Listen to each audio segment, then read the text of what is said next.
Yeah, put my coaching clothes on this morning. So last night, what went wrong, and how do you correct it?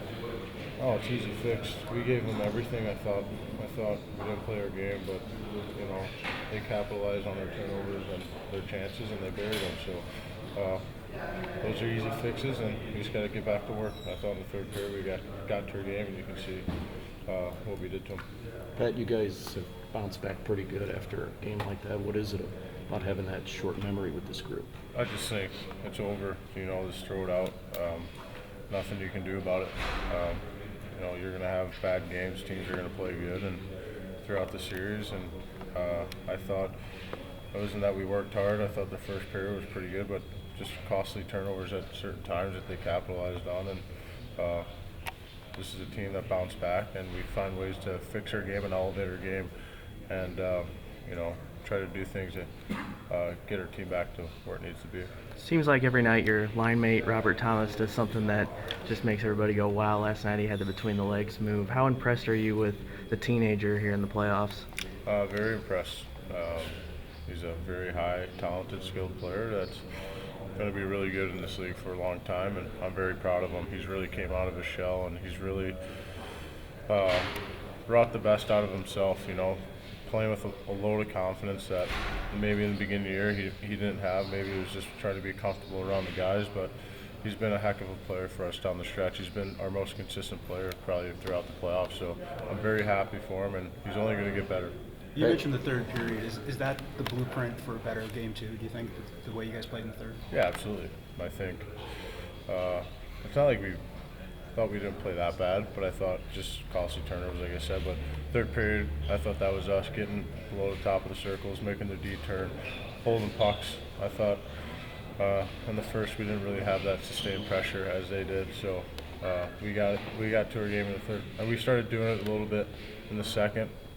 Towards the end of the second period. So that's how we play. We just got to find ways to get to that. Pat Jennington's made so many big saves for you guys, and a number of the guys last night talk about you just kind of left him on an island last night. So it's just as simple as you got to be better in front of him. Yeah, we do. That Pavelski goal could have won either way. You know what I mean? Big save on the 5-on-3, and he batted out of the air, and that's probably why he's one of the best players in that front. But yeah, we just left him out to dry. He made some really key saves at really key moments, I thought, yesterday too. So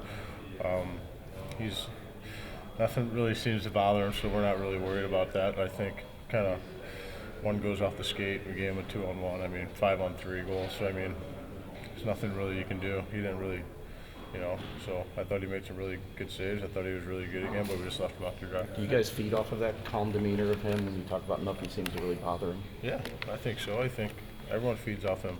The way he's handled himself since he's stepped foot in that NHL locker room, it's been unbelievable. Nothing really seems to faze him. He's got that swagger, he's got the confidence, and it shows and it carries into the team and how he plays and how we play. Pat, not asking you to evaluate Vladdy, but there's been stretches this year when he's 200 feet, he's totally engaged, and it seems like it's contagious to the rest of the team. How much do you need to have that happen?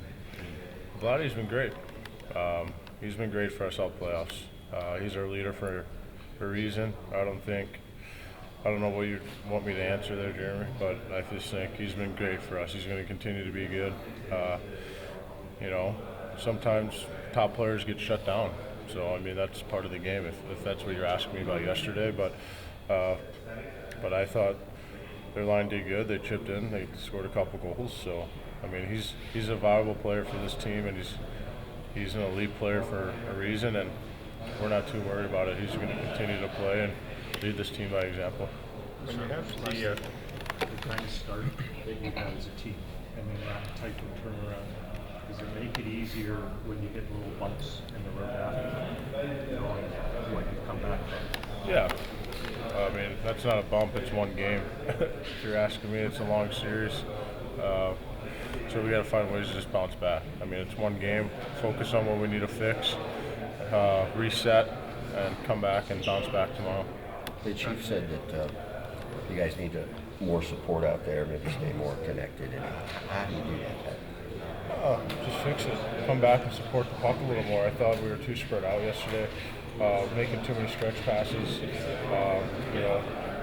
if we did hit the stretch guy, the other two guys were kind of coming back and supporting the puck, and we would chip it in, and they'd just break it out too easy. So I think that's what he probably means, is just we're just too far spread out. You know, if one guy gets it, then the other two are far behind, or we're all not connected at the same time. So we got to be moving our feet, coming back and supporting the D. We got to get back to our back pressure, I think, too. I mean, that when you back pressure like we did last series, and we can really eat them up if we find ways to just back pressure, quick transition game, and we'll all be connected in that sense.